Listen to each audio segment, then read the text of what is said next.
मेरा कैसे उचित है बताइए? मेरा देश है, मेरा हक है, मेरा आवाज है।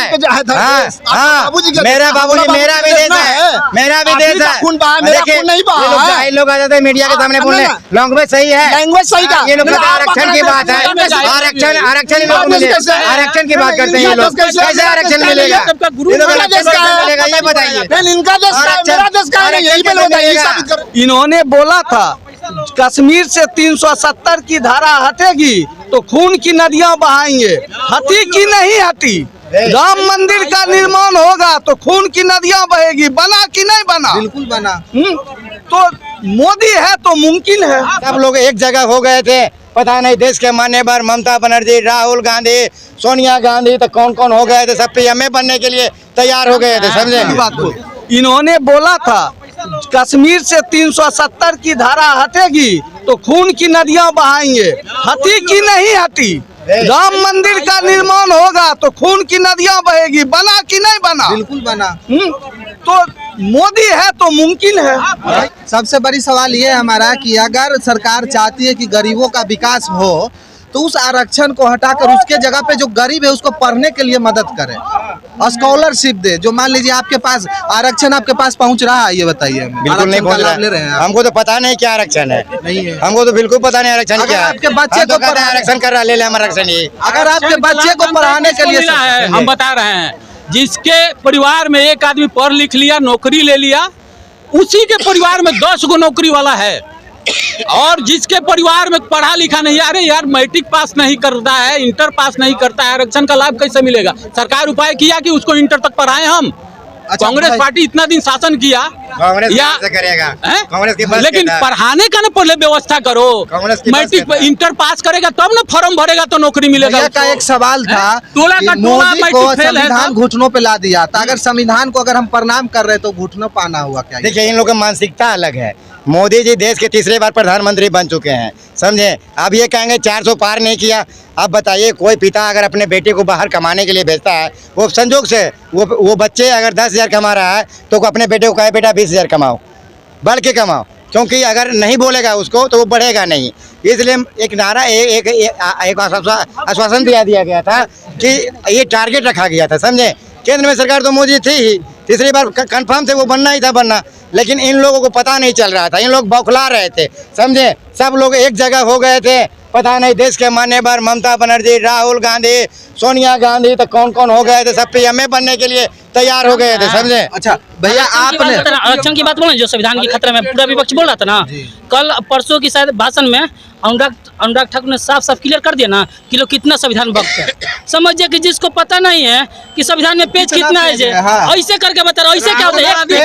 वैसे इतना पेज है तो राहुल गांधी से नहीं पूछे, पूरा विपक्ष से पूछे। समझिए कि वो चंद्रशेखर लावर है, वो बोलता ऐसे करके ना कि संविधान को माथा पे संविधान हमने पैदा किए हैं। वो सब मतलब समझिए ना, पप्पू से लेके मतलब बंगाल से लेके पूरा देश का जितना भी विपक्ष है ना, उन लोग का इतना पता नहीं कि संविधान में पन्ना कितना है। और उनसे उम्मीद करते हैं संविधान तभी तक है ना जब तक देश में हिंदू है और जब तक बीजेपी है, तभी तक संविधान देश में लागू है। उसके बाद कोई संविधान के हम माने नहीं होगा। भैया, आपने बोला कि मोदी जी जब संविधान को प्रणाम किए तो आपने ये स्टेटमेंट दिया कि मोदी को घुटने पे ला दिया, तो क्या संविधान को प्रणाम करना घुटनों पे आना? बोलेंगे तो थोड़ा सा कोशिश शांत रहेंगे। कहने का मेरा मतलब है, भारत एक सेकुलर देश है, भारत एक धर्मनिरपेक्ष राष्ट्र है।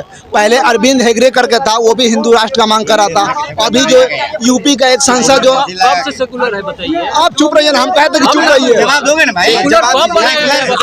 कब से था बताओगे ना? सुनिए ना मेरा इमरजेंसी लागू होने के बाद कब हुआ? अभी जो यूपी का एक जो कौन सांसद था जो यूपी का, जो अभी शपथ ले रहा था तो बोला कि हिंदू राष्ट्र का मांग कर, हिंदू राष्ट्र बोला। हम कहाँ उसका समर्थन कर रहे, वो भी बात बोल रहे हैं भाई, सुनो तो आगे। ये ओवैसी जो बोला था कि जय फिलिस्तीन, तो हमने बता रहे हैं, कहने का मतलब है कि भारत एक धर्मनिरपेक्ष राष्ट्र है, तो ये हिंदू राष्ट्र मांग करना कहाँ तक उचित है? ये उचित है, मेरा कैसे उचित है बताइए? क्योंकि मेरा देश है, मेरा हक है, मेरा आवाज है।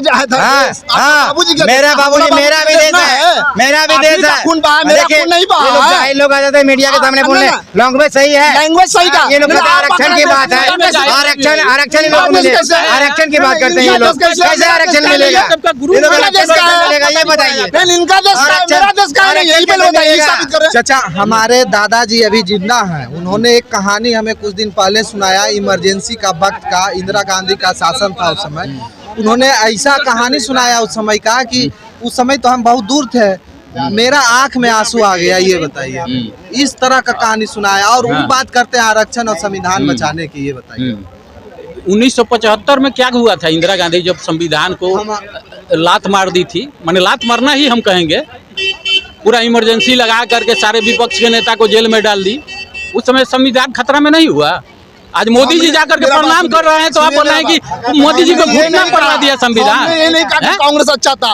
अभी जो जितना भाजपा में नेता है सब कांग्रेस से ही निकल के भाजपा में गया है। अरे यार, पहले कांग्रेस की पार्टी था। उन्होंने यार, हम ये नहीं करके भाजपा ये कांग्रेस अच्छा है। भाजपा कब बना है? भाजपा कब बना है? 1980 में। उसके पहले हमारे भी बाप दादा कांग्रेस में ही थे, समझे? सब लोग कांग्रेस में थे, लेकिन भाजपा में। अरे यार, तो वैसा कोई पार्टी नहीं था, इसलिए आज बीजेपी पार्टी बन गया, वो विकास कर रहा है। आज रोड पुल सब कांग्रेस का ही नहीं बनवाया था। बीजेपी बढ़िया काम कर रहा है, कांग्रेस के पेट में दर्द हो रहा है। नहीं दिया। धर्मनिरपेक्ष राज्य है, देश है, तो मानते हैं। ये पीसीटीवी बिल के बारे में जानते हैं? पूछे तो संविधान के बारे में नहीं जानते हैं ना। वो जान रहे हैं बिल का लाया जा रहा था कि दंगा कहीं भी हो, आप नहीं पता होगा ना तो पता कर लीजिएगा, पढ़ लीजिएगा। दंगा कहीं भी हो, लेकिन दोषी सिर्फ हिंदू होगा और गिरफ्तारी पहले हिंदुओं को होगी। ये कहाँ तक संविधान में मतलब ये है कि हम लोग का मतलब धर्मनिरपेक्ष राज्य, ये कहाँ तक सही था? कहाँ तक सही था? अच्छा, हाँ चाचा, आज के पेपर में हमने देखा है कि स्कूल में सरस्वती वंदना नहीं होगा और सूर्य नमस्कार नहीं होगा, तो क्या मदरसा में सिखाया जाएगा हिंदुओं का? उन लोगों से पूछिए। बोलिए चाचा। पेपर जो छापा वो पेपर हम देखे नहीं किया, पेपर हम कैसे बोले?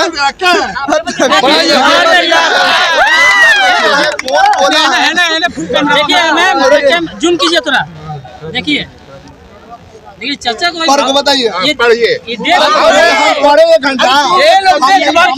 ये देशभक्त है, देखिए ये देशभक्त है।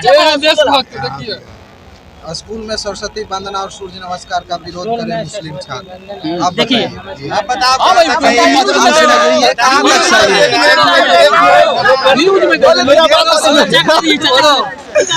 अगर मुस्लिम समाज के लोग विरोध कर रहे हैं तो इसमें मेरी गलती क्या है?